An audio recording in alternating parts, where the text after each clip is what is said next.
A Russian missile struck near Ukrainian President Volodymyr Zelensky's motorcade in the city of Odessa.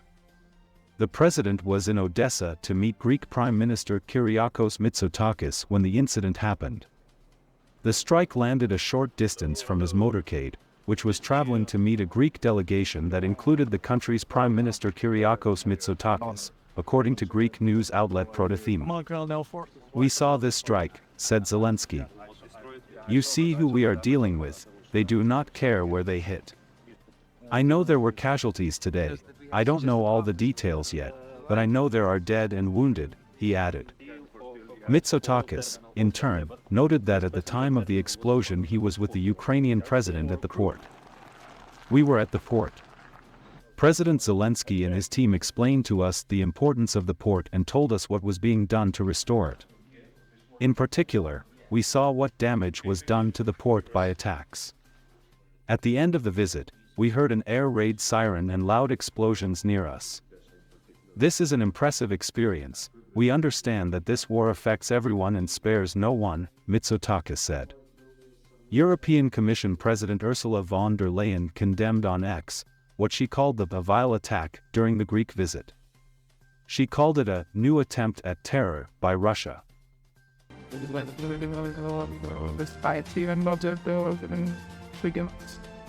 Шановний пане прем'єр-міністре, шановні члени делегації, шановні журналісти, передусім я хочу подякувати вам, пане прем'єр-міністре, та усі подякувати за допомогу нашій державі. Finland must have a nuclear deterrent. The new president of Finland, Alexander Stubb, said this. Finland must have a nuclear deterrent. NATO, of which we are a member, provides us with 3 deterrents. The first is the military, the second is missiles, ammunition, and the third is nuclear weapons from the United States, he said. When asked about his views on nuclear weapons at his first news conference as president, Stubb said it would be for the Finnish government and parliament to decide if Finland wants to alter its current legislation that bans nuclear weapons on Finnish soil, including their transfer. It should be noted that even during his candidacy, Stubb did not rule out the deployment of nuclear weapons on the territory of Finland if the parliament changes the legislation.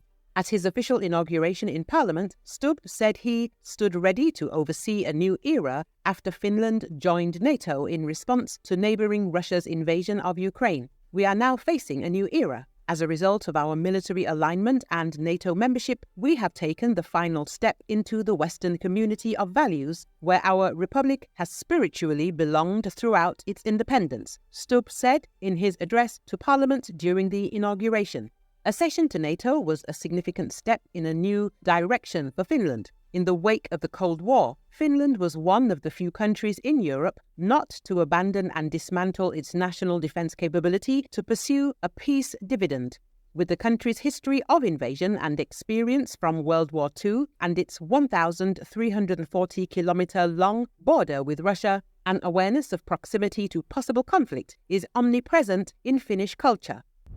Ukrainian Want to Find chat helps Russian families find soldiers who were captured or killed. Almost 2 years into Russia's invasion, with Moscow's losses estimated by Kyiv at more than 400,000 soldiers, the Ukrainian authorities launched a project called Want to Find to help Russian citizens find information about their relatives who went to fight in Ukraine. According to ABC News, the launch came as a follow-up to the Want to Live project, a hotline offering the Russian soldiers a way to surrender. Since that launch in September 2022, operators of the project received more than 32,260 Russian soldiers were admitted as prisoners of war, according to the organization. Some even joined the so-called Russian Volunteer Corps, which is fighting against Russian forces alongside the Ukrainian army.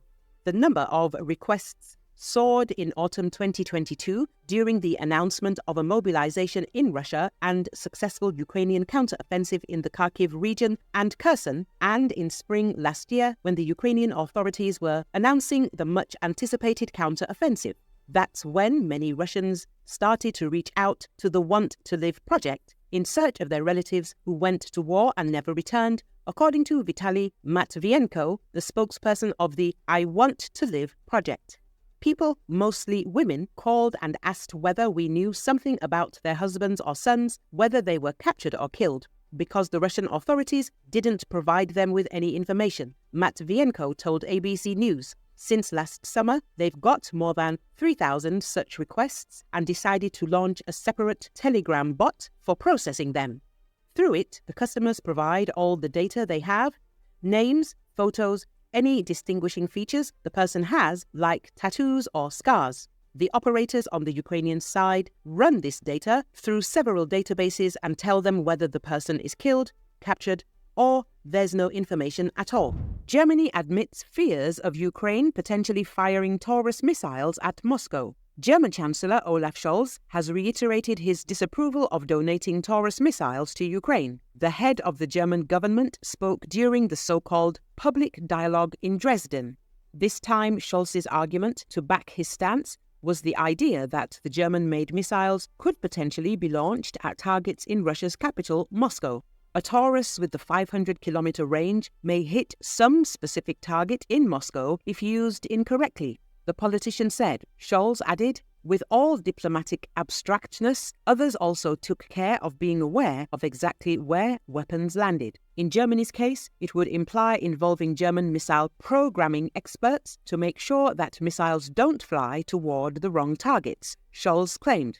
Earlier, the German Chancellor has repeatedly stated that German missiles are a much more complex system than British and French ones. I believe it would be impossible. From the very beginning, I clearly said there will be no German NATO soldiers in Ukraine, and my position remains unwavering, the head of government emphasized. Scholz stressed that NATO and individual allies must not become a party to the conflict. We will prevent escalation, the war between Russia and NATO, the politician emphasized. He also admitted he was annoyed by criticism of him refusing to donate Taurus missiles to Ukraine, as many forget that Germany has been sending much more than others, that it is currently the second largest arms supplier for Ukraine, and if the US Congress fails to allocate more money, Germany will champion the list. The Chancellor has listed numerous weapons systems Germany has sent among other partners, including tanks, MLR systems, air defense capabilities, and more.